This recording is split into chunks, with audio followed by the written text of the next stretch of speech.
Time now for your forecast first. WRBL News 3 First Alert Weather. Well, it's gloomy, but we have occasionally seen a few peaks of sun here on our Morgan & Morgan sky view overlooking Phoenix City Amphitheater. Our temperatures are slowly warming up, just like we said they would. We're sitting in the upper 40s, middle to upper 40s, 49 degrees in Columbus, 45 in Americus. Now, looking at our satellite and radar, we've got some cloud cover. A few showers are now starting to develop and sneak on in. We'll have more of that as we go through the afternoon. Here's a look at your day part forecast. Temperatures in the 50s today, your 7-day in 10 minutes. You're watching WRBL News 3 on your side.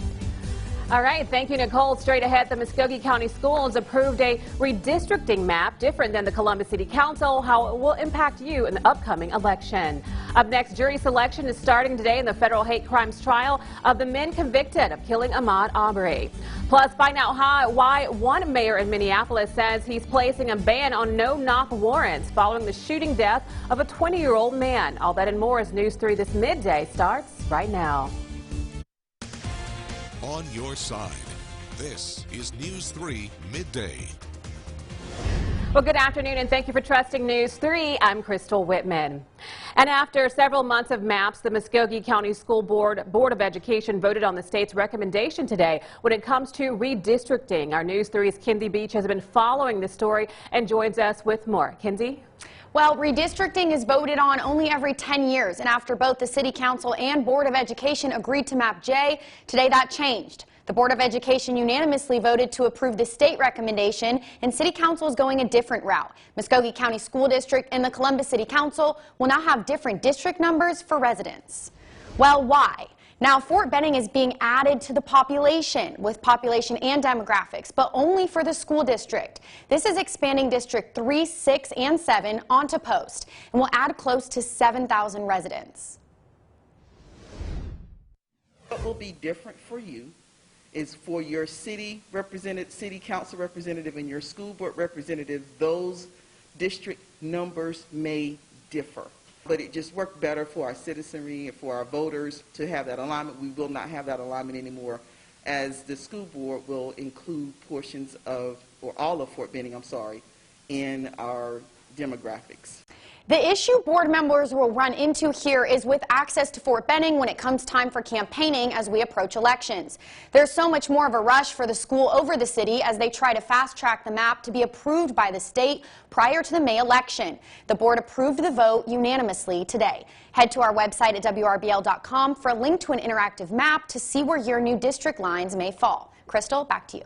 Alrighty, thank you so much, Kinsey, for that report.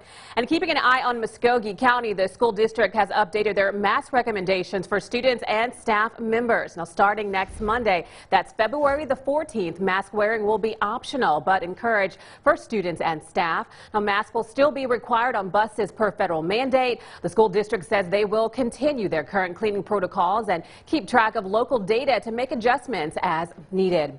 And over in Minneapolis, there are calls for justice after a police SWAT team officer shot and killed a 22-year-old man during a no-knock warrant raid on the apartment where he was staying. Now, tensions have been high in the city since the killing of George Floyd, with 3 former officers now in federal trial in that case. Jennifer Mayerly has that report.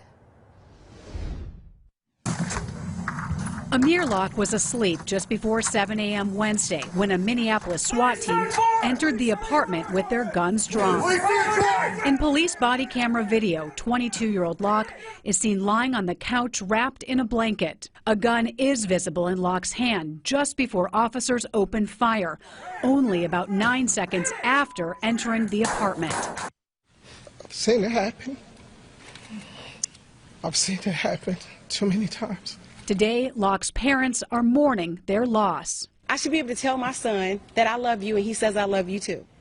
The use of no-knock warrants came under fire in 2020 following the shooting death of Breonna Taylor by police in Kentucky. That prompted Minnesota legislators to tighten restrictions on the tactic to, quote, limit the likelihood of bad outcomes. In the year since the policy change, Minneapolis police say the number of no-knock raids dropped to 90 from a previous average of nearly 140 a year. Locke was not listed on the original search warrant and has no known connection to the crime. Both a no-knock and a knock search warrant were obtained so that the SWAT team could assess the circumstances and make the best possible decision about entry. Locke has no criminal record, and his family says Locke had a permit for the gun seen in the video. He was executed by the MPD, and I want the police officer that murdered my son to be prosecuted and fired. Jennifer Merrily, CBS News, Minneapolis. Now, Minneapolis Mayor Jacob Fry's office says it severely limited the use of no-knock warrants last November as part of reforms related to the death of George Floyd. But a report from the Minneapolis Star-Tribune found at least a dozen have been issued since January. Now, Fry has now imposed a moratorium on no-knock warrants unless there are imminent threats of harm.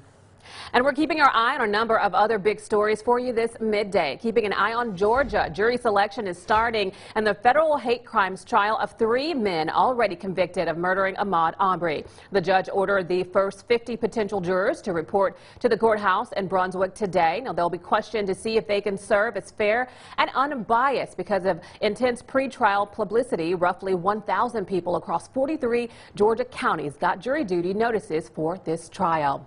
And keeping an eye on Alabama, the state's law enforcement agency plans to temporarily close driver's license to update its computer system. Now, a statement from Governor Kay Ivey's office says that license offices will shut down starting April the 18th, with plans to reopen on April the 26th. Now, in addition to new computer hardware, data on file since 1970 will be converted into the new Alabama law enforcement agency driver license system. Now, neither in-person nor online services will be available to the public during this transition, but road tests will continue.